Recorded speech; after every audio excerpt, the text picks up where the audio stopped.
Peyton Place.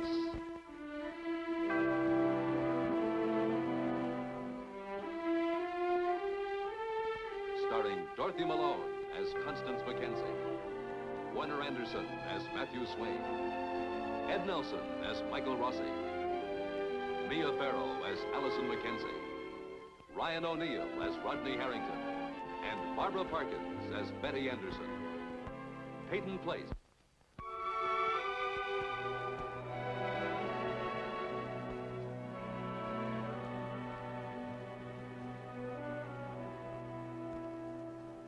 Dr. Vincent Markham, a man called the Saint of the Andes in the nation's press, finds himself a patient in Doctor's Hospital as the result of a bus accident. Why he was on that bus remains a mystery.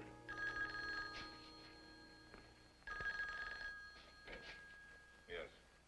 Dr. Markham, I have your New York number on the line, but Mr. Richter isn't there. Will you speak to anyone else? No. Will you ask them to have Mr. Richter call me? Afternoon. Dr. Rossi. Take that off and have a few more tests. Routine. Routine, yes. Can I have your arm? Very good, Doctor. What?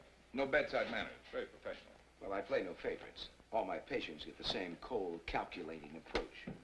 You take the bait so quickly. I didn't realize you were fishing. We're just trolling, playing a few lines in the water to see what I come up with. And? A hypersensitive doctor ready to be gaffed and hauled aboard. Go on. Michael Rossi. Is Italian? Well, only on my mother and father's side. The brooding type, a loner at school. Made your decision about medicine quite early. Third year high school, 16 years old. Shocked your parents. Only for financial reasons. Scholarship route. Right? I see. Big city boy. Comfortable in the streets. Had lots of fights. One a day. But you won a few. A few. Fast hands. And very large rocks. I think I have you aboard, Doctor. St. John's? NYU? CCNY? CCNY. And following the scholarship, cream cheese sandwiches and date bread at the corner drugstore, probably across from the lab. Breakfast, lunch, and dinner. 1 hour at the gymnasium to work off the anger. Wrong. 4 laps around the track at 6 a.m. in the morning to work off the anger. You know what you are, Doctor? A cliche, Dr. Markham. Yes. A living, breathing one, I'm afraid.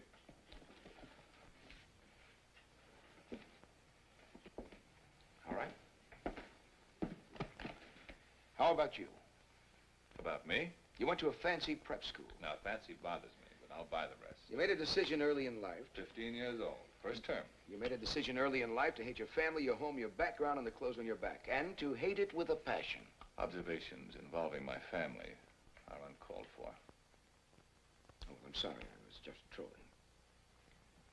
Then a later decision, much later. A decision for the field of medicine. Now, exactly how much of that decision was based on a charity or a compassion for the field, and how much on a hatred and a contempt for the shiny silver spoon? Well, you're being very glib, Doctor. You're skating on the surface. Anyone who's read the papers could come up with that. Maybe. But would you tell me? Would you say 50-50? 60-40 in favor of medicine. All right. Yes? Dr. Markham, there's a long-distance phone call from Philadelphia. Philadelphia? Just a minute. I'll have the results of the test as soon as they're ready. Fine. I hope you're comfortable here.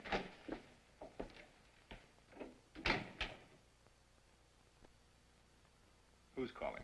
Mr. Kenneth Markham. I will not take the call. The operator already has Mr. Markham on the line, sir. I will not accept the call. Now, you tell the operator that... You tell the operator whatever you like.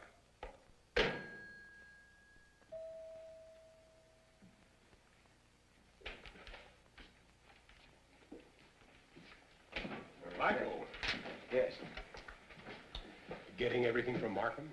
Well, all the preliminaries. You seem upset. I am upset. He isn't cooperating. Well, he held his arm out to me. He's cooperating. What's the problem? Well, Well, I'm not sure. It may not be medical. Excuse me, sir.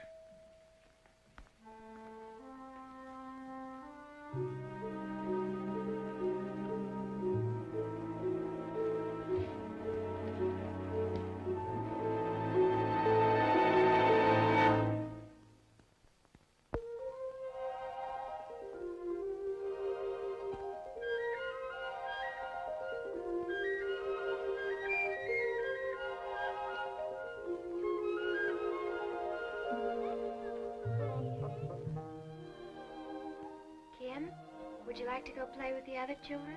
Looks as if they're having fun. I'll be right there with you. Well, maybe later.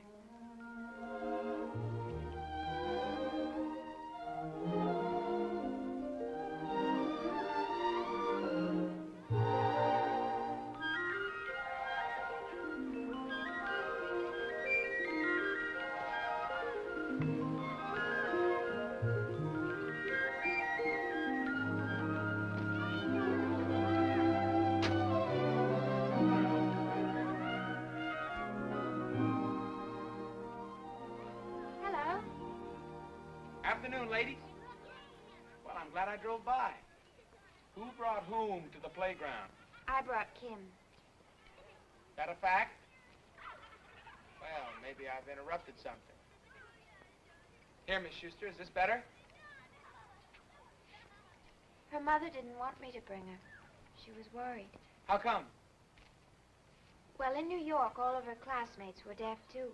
So it was easy for her, but I felt she should get out and play with other children. You know, when you're trying to help Kim, you're 100 pounds of fight.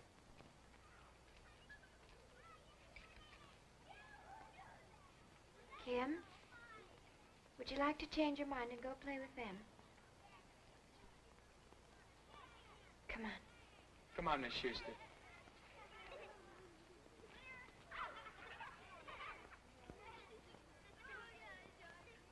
Hello, excuse me. I'm Allison. What's your name? Susan. Oh, how do you do? That's Libby. And this is our friend, Mrs. Robinson. How do you do, Libby? Hello, Mrs. Robinson. This is Kim Schuster, and this is Rodney Harrington. How do you do, ladies? It's certainly nice weather we've been having, wouldn't you say? Kim was wondering if she might join you. Would that be all right? We'd like that fine. We've got lots of everything. You can sit next to me.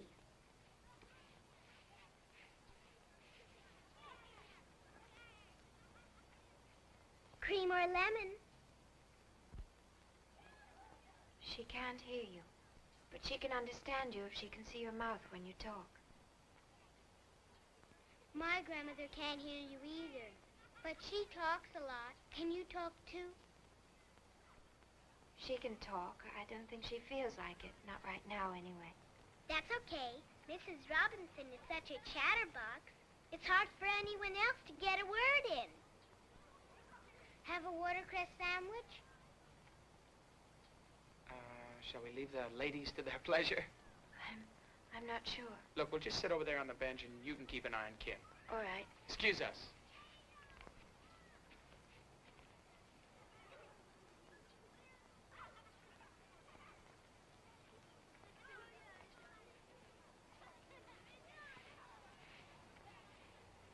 You know, I've been thinking about something. I've been thinking maybe I'll go through with this graduation thing. Well, this would have been your class if you hadn't accelerated, wouldn't it? Mm-hmm. You know, with all that's happened in the past few months, I feel as if I've been away from high school for years. But it's not just that. There's another reason. Maybe you'll think I'm being foolish. Why don't you try me? They say when it comes to being foolish, I'm generally considered an expert. It's my father. He's missed so much, and there's nothing I can do about most of it, but there's something I can do here. He can sit in the audience with all the other parents and feel proud because his daughter is graduating. Does that sound silly?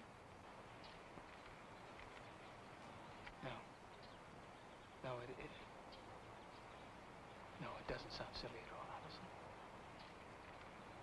If you're not a baby, why don't you say something? I bet you can't talk at all. kids know how to say something. Tim is a baby. Tim's a little baby. Mommy, Tim broke my dishes. She's nasty, Mommy. I hate her. Hey. Mommy, she broke my dishes. Kim, stop it. Kim, stop. Take it easy, Kim. Now, Kim, stop it.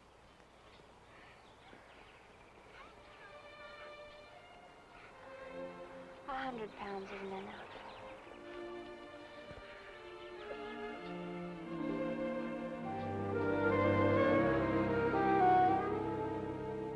Mom, where are you? What's the matter? Mom, it's been the most terrific day. What happened? You get a raise? Norman's graduating. Isn't that great? Oh, yes, that is great, honey. Guess who's he's invited to his all-night grad party? Well, who else would he invite? Oh, Mom, everybody's going to be there. And the boys wear tuxedos, and the girls wear formals. Rita Jacks, you mean you've already bought a formal? Did I buy a formal? Wait a second, I'll model it for you. Where'd you get it? Oh, at Marshall's. It was reduced. And, Mom, guess what? I forgot to tell you the greatest part. Norman and I are doubling with guess who? Rodney and Allison. Oh, honey, that is wonderful.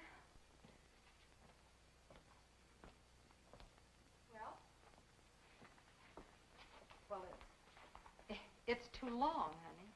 Yeah, well, I can fix that.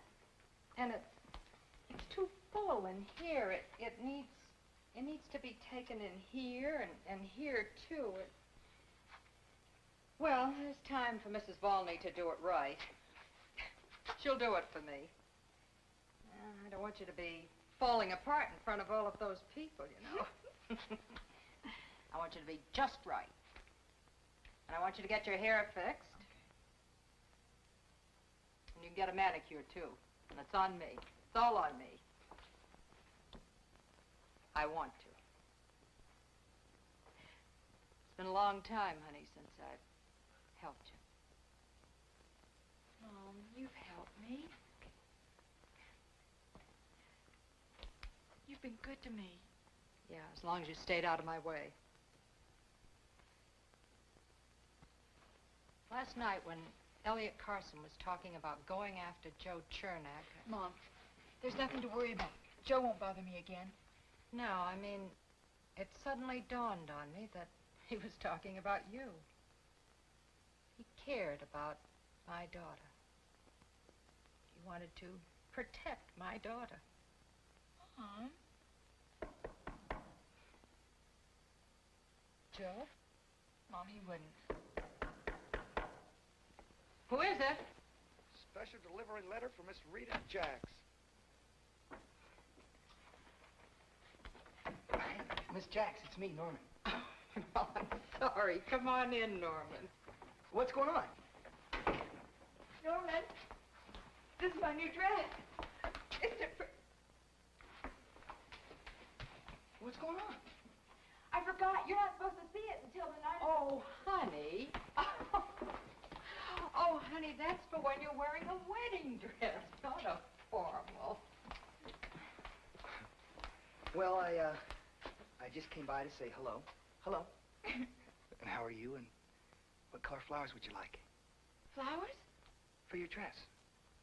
Oh, it's going to be taken in and taken up. But how do you like it? It's very nice. Looks very pretty on you. Say, how about one of those big purple orchid corsages, huh? Okay. Big purple orchid corsage? I want a small white orchid wristband. Wristband? Wristband, it's the only thing to wear. I checked with Allison. You've got one. Oh.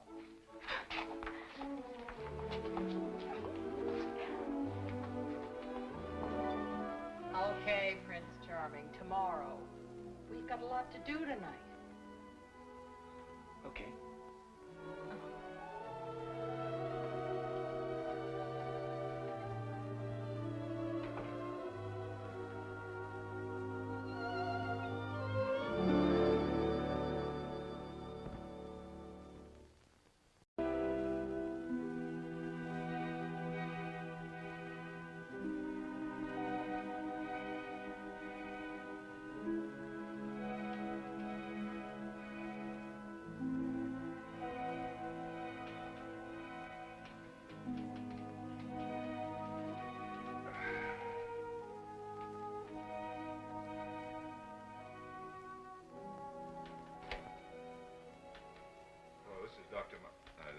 Vincent Markham speaking.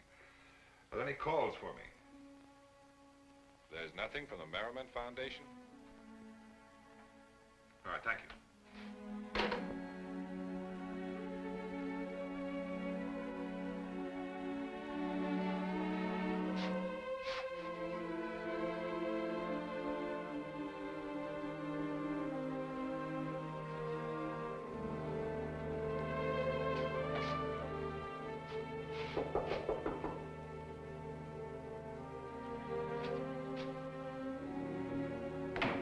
Come in. Mark? Yes? That wasn't a question. I'm Robert Morton. We met very briefly when you came in.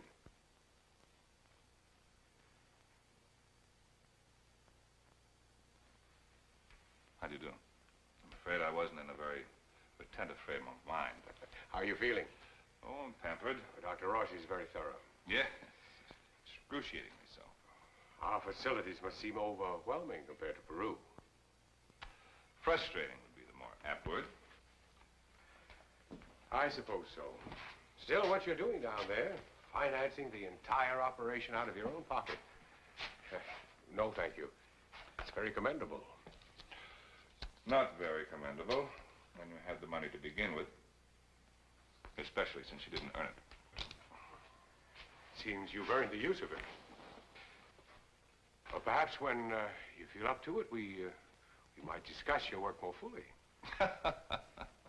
Oh, excuse me, Doctor. I don't mean to be rude, but I can't escape the feeling that I'm sitting in your living room and you're looking down on me saying, "So this is Claire's beau. I wonder what his intentions are."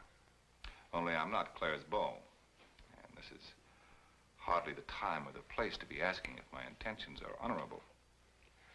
I don't think so. May I call you Vincent? If you like. I'd like more than that. I'd like to know my daughter's husband. At the moment, all I have are facts. Don't you think you should be speaking to Claire about that? I have. And? Well, she hasn't answered me. Nothing but vague professional incidents, abstract drawings of your relationship. And you'd like me to give you some specific incidents, some personal drawings of our relationship to sharpen the focus. Yes. Why, Dr. Morton? So you can pigeonhole our marriage neatly and then move on to something more important, something less aggravating? So I can find out why my daughter's marriage failed, and perhaps in some small way help to repair it. What makes you think it's worth repairing? You're my daughter's husband. For better or for worse?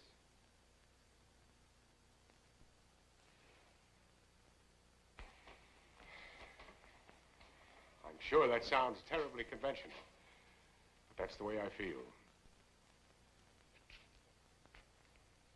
And Claire? Well, what about Claire? Exactly. You know, she's no longer a little girl in pigtails following faithfully after you around these hallowed halls of science. Oh, what do you mean? It's possible that Claire doesn't want to repair our marriage. What about you?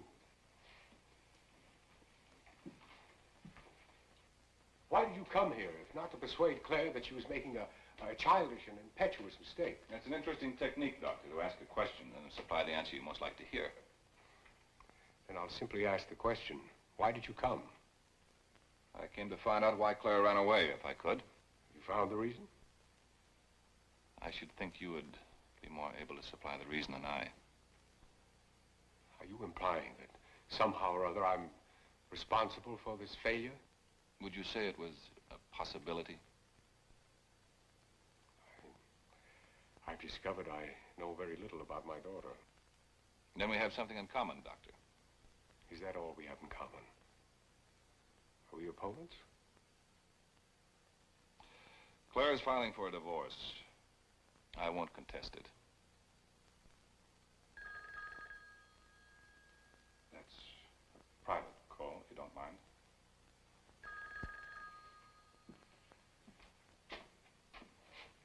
I'm sorry we had to meet like this, with nothing more in common than Claire's unhappiness.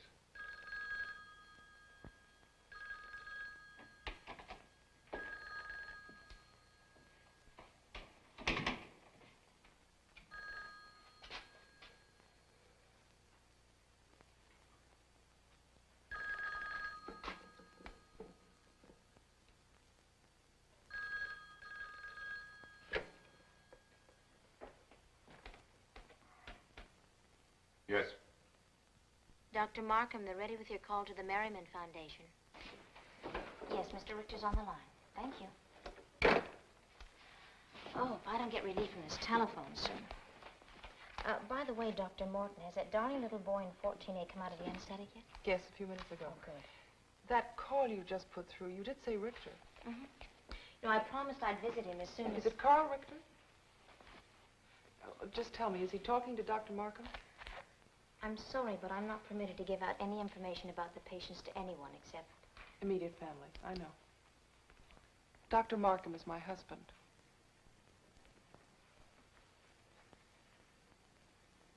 Your husband? Yes. Is it Carl Richter? Yes.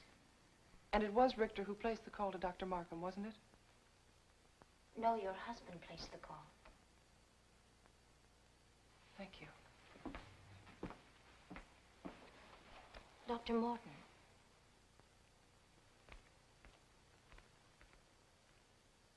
No, I got banged up a little.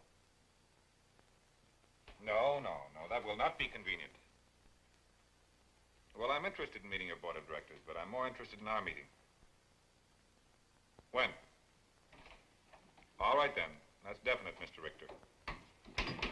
Yes, I'm sorry to come bursting in on you like this. Oh, Claire, I didn't expect to see you again until we were standing up in front of the judge and he pronounced us unwed. Do you have a headache? Your father dropped by a few minutes ago. I think he was trying to find out if the failure of our marriage was his fault.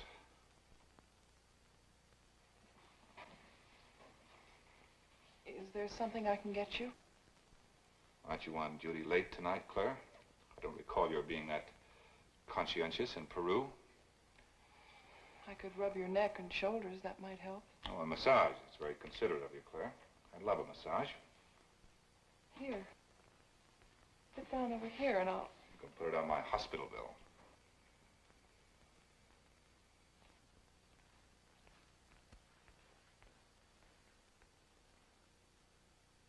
Why were you talking to Carl Richter? Vincent, you can tell me there are no strings attached anymore.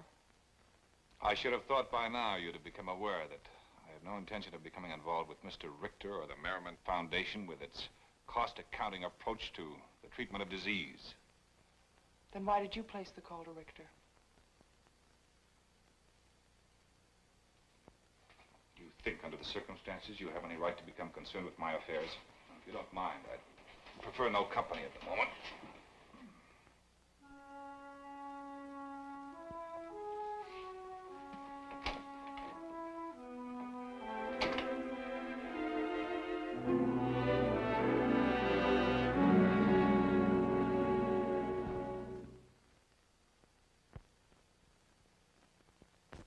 Preview from the continuing story of Peyton Place. In return, you could teach me about you. I suspect you know too much about me already. In which case, you can do it when I pick you up this evening. Claire happens to be on the staff of the hospital. Now, she's bound to want to see the results of the test. I can't keep the answers from her. Just because I'm what? Nothing. I didn't mean that. Sure you did. You do that, you get hurt.